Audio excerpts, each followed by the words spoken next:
Jurgen, the fact that it's Premier League opposition you're facing, does it make any difference to your approach in terms of a pre-season game? Not really, but it's the highest quality you can get in this part of the pre-season. But well, we don't think too much about then.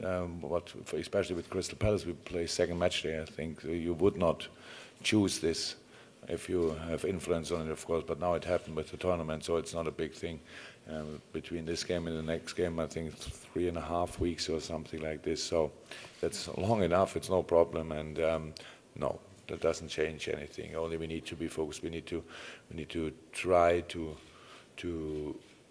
be as good as possible in this moment. Use, as Sam said, using the circumstances, making the best of it. Because of course the weather is not perfect for pre-season training. Yes, we come from England, so we are used to a little bit of rain, but yesterday was obviously a little bit too much that we couldn't go out. We had to do what we could do, and so at the end, hopefully today we can train what would make sense for not only but also for rhythm and things like this, because then tomorrow night we have this probably for both teams pretty intense game. How's Daniel Sturridge's pre-season going? Good. Then it could be part of the full pre-season so far, so that's very important, of course, not just for him, but also for him, and looking good. Yeah, it was quite intense, especially in England so far. It was intense what we did. All the games we played out of full training, so, and it was part of pretty much each session, so it's good. That says a lot about, I suppose, the kind of physical state that he's in going into a new season. The fact that he can do that, given the injuries that he's had. It's the best condition since I'm in. It was always okay. I came in October 15, and Daniel, I think, I'm not sure, but was probably injured. And then last pre-season was after a tournament and all that stuff, short break. And this year he has had a proper break, and now, yeah, he's in a good physical shape, absolutely. One more, Vinny. One more, and then I'm okay. going to go around the room. Obviously, with regard to bringing players in and supplementing your squad further, you've been quoted about likening it to buying a new car as regards the interest in Keita. Can you clarify the situation there as regards trying to bring him in from Leipzig? Just, Vinny, buying the new car was in relation to all transfers, not specific to Keita, just so we don't get in any trouble. But fire away. Is there any problem with the car? So no, nothing new to say about this. You could imagine probably before you asked the question, but I cannot clarify anything. So it's like it is. It's a transfer market. So everything is open until the 31st. You've not bought that car yet. Okay. We're going to go around the room again. If you could indicate, gentleman next to you, Vinny, we'll make it easy for the. Hi, Jurgen. It's Adam from RTHK. There hasn't been an Asian player that's been real significant to Liverpool. What's your impression of Asian football, and are there any Asian players out there that perhaps you fancy? Yeah, I had an Asian player, so I worked together with Shinji Kagawa. So, but yeah, I have no idea why it was in the past. Not a lot of Asian players at Liverpool, but it's how we all know. That's the potential couldn't be bigger in Asia, well, in terms of football, of course. So it's starting a big league in China. Japan is already a long, very successful league since many years. So. Yes, of course there are players out there, but it's not about we don't buy players because of the country they're coming from. No, they must fit in our team. And if there's any player from Asia, and then we are, if you want, the first who go for him. But in this moment, it didn't work out so far. But nothing. I have just the best experiences with Asian players because I said I had Shinji and I enjoyed working together with him. Mike, Jurgen. Do you have any concerns over the state of the pitch tomorrow night, given the weather and the safety of your players? Yes. In this moment, yes. What can I say? It's I could say no, then I would lie.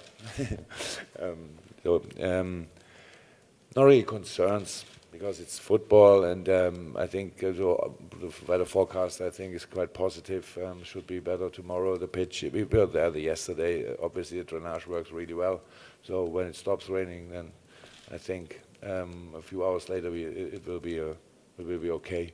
So yeah, how always in life we need a little bit of luck, then everything will be fine. For the game, it's not a big problem because both teams will have the same circumstances, so we will see how it looks then. We are out there in Hong Kong in the moment checking different surfaces for us to train where we can go and all that stuff. So it's like this situation is like football is. You always need to find solutions. So you have problems, yes, but nobody cares about your problems. You need to find solutions, and that's what we're doing from the training perspective in a moment. And we trained yesterday. We will train today, wherever, and then tomorrow. I really hope that it will be good and weather will be fine, and we can have a really good football game because it's a big tournament. Obviously, it's important for the Premier League, and so we want to show the best face, of course. But in football, for this, you need a few things and. Good players, and if possible, a good pitch also. So if it would stop raining, then that would be cool. And just on the transfer window, you said you were relaxed about the way it's gone so far. Have there been any frustrations yet? No. What do you mean with frustration? If I got all the players I want, so until now, I'm not easy to frustrate, so it's a thing. That's a market. It's really you go for things. Sometimes it works out, sometimes not. That's how it is. It's not nobody's fault. It's like this. So yeah. No, I'm still relaxed. Okay, we'll go around the room. Would people like to indicate if they've got a question for Mr. Klopp? Yes, James Pearce again from the Liverpool Echo. Hi, Jurgen. Jurgen, obviously there's been a big focus on potential incomings this summer, but also how important has it been to keep together the current crop, and in particular Philippe Coutinho? There was a lot of speculation about potential interest from Barcelona, PSG. Do you expect him to, at 25 now, are you getting almost like a world-class talent now who's reaching his peak?